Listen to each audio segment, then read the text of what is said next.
এটাই আমার বাংলাদেশ ভাই। বন্যায় সিলেট ডুইবা গেল, কোনো ব্যবস্থা নাই। আরে বাংলাদেশে বলে নৌকার অভাব, সাহায্য করতে পারতেছে না। কি বাল করবে? কোনো বাল আছে?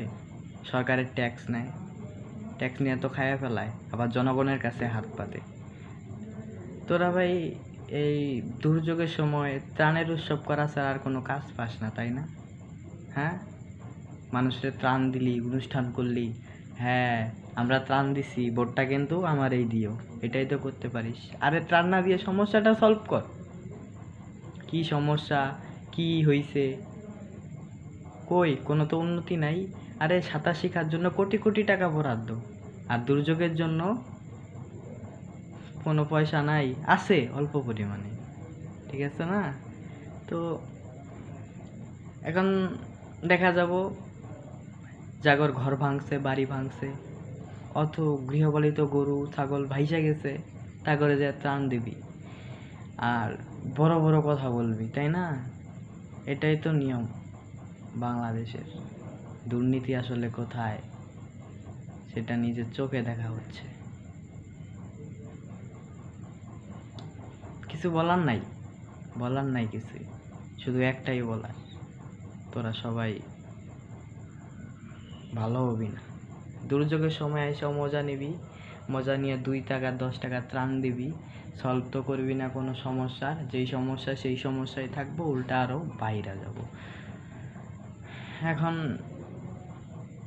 কিছু একটা হলেই জনগণের কাছে হাত পাততে হয়। আরে ভাই, জনগণ কি ট্যাক্স দেয় না? জনগণ তো নিয়ম মতোই ট্যাক্স দেয়, তো জনগণের কাছে হাত পাততে হবো কেন? হ্যাঁ, 10 কেজি চাউল 5 কেজি আটা দিয়েই হয়ে গেল তুমি নেতা। হ্যাঁ, আর এইদিকে বৃষ্টি বন্যায় ভিজে গেছে আমাদের খেতা, ওগুলা জরিমানা কে দিব? আমরা বাংলাদেশের নাগরিক, নিয়ম মতো ট্যাক্স দেই, বাংলাদেশে থাকি, তোদের তো দায়িত্ব, তোরা দেশের রাষ্ট্রমন্ত্রী টন্ত্রী, তোরা তোরা তোরা তো টাকা মাইরা ছাড়া কোনো কিছু করতে পারিস না। হ্যাঁ, একটা পরিকল্পিত ব্যবস্থা নে, যাতে বন্যা না হয়।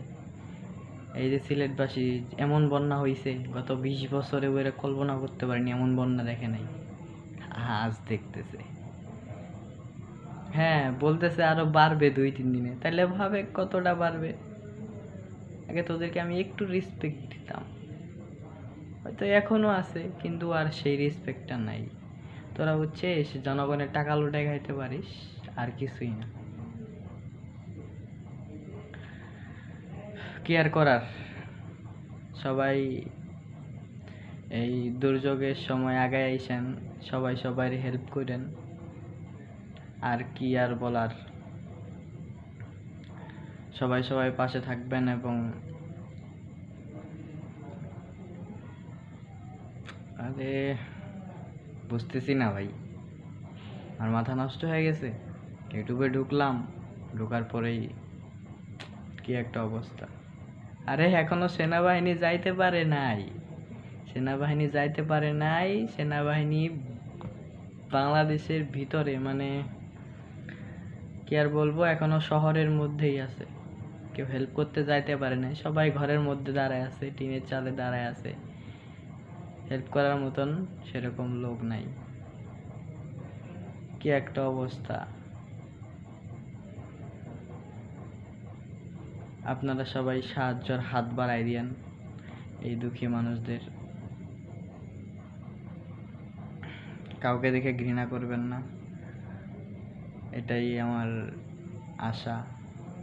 আর সরকার কি করবে? সরকার তো খালি টাকায় খাইতে পারে।